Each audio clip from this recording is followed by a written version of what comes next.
தாய் தமிழ் உறவுகளுக்கு வணக்கம்.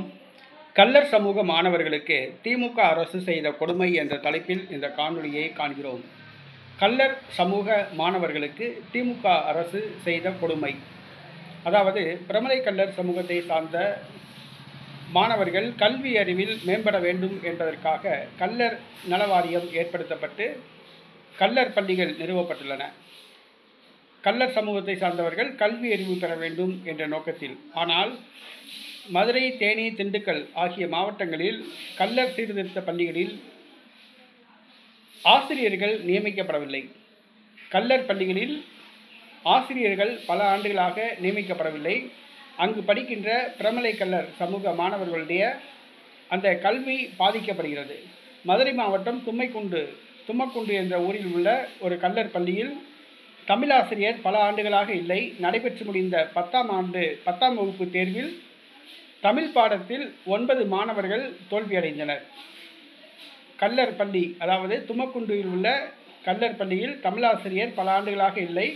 நடைபெற்று முடிந்த 10ஆம் வகுப்பு பொதுத் தேர்வில் தமிழ் பாடத்தில் மட்டும் 9 மாணவர்கள் தோல்வியடைந்துள்ளனர். ஆகவே பல்வேறு கள்ளர் பள்ளிகளில் ஆசிரியர்கள் நியமிக்கப்படாமல் உள்ளது. பணியிடங்கள் காலியாக உள்ளது. ஆசிரியர்கள் நியமிக்கப்படாமல் வேறு பள்ளிகளில் இருந்து ஆசிரியர்களை அழைத்து வந்து பாடங்கள் நடத்துகிறார்கள். அந்த ஆசிரியர்களுக்கு பணிச்சுமை அதிகமாக உள்ளது.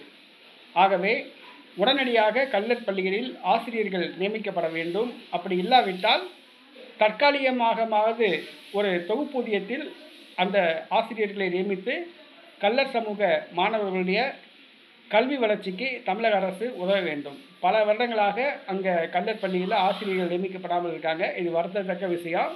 கல்விங்கிறது அனைத்து மக்களுக்கும் பொதுவானது. ஆகவே தமிழக அரசு பாரபட்சம் பாராட்டக்கூடாது. கள்ளர் சமூக மாணவர்களுடைய கல்வியில் அக்கறை கொள்ள வேண்டும். அந்த பள்ளிகளில் உடனடியாக ஆசிரியர் பணியிடங்கள் நியமிக்கப்பட வேண்டும். அப்படி இல்லாவிட்டால் தொகுப்பூதியத்திலாவது ஆசிரியர்கள் உடனடியாக நியமிக்க வேண்டும். கள்ளர் சமூக மாணவர்களுடைய கல்வியை மேம்பட தமிழக அரசு உதவ வேண்டும் என்று கேட்டுக்கொள்கிறோம்.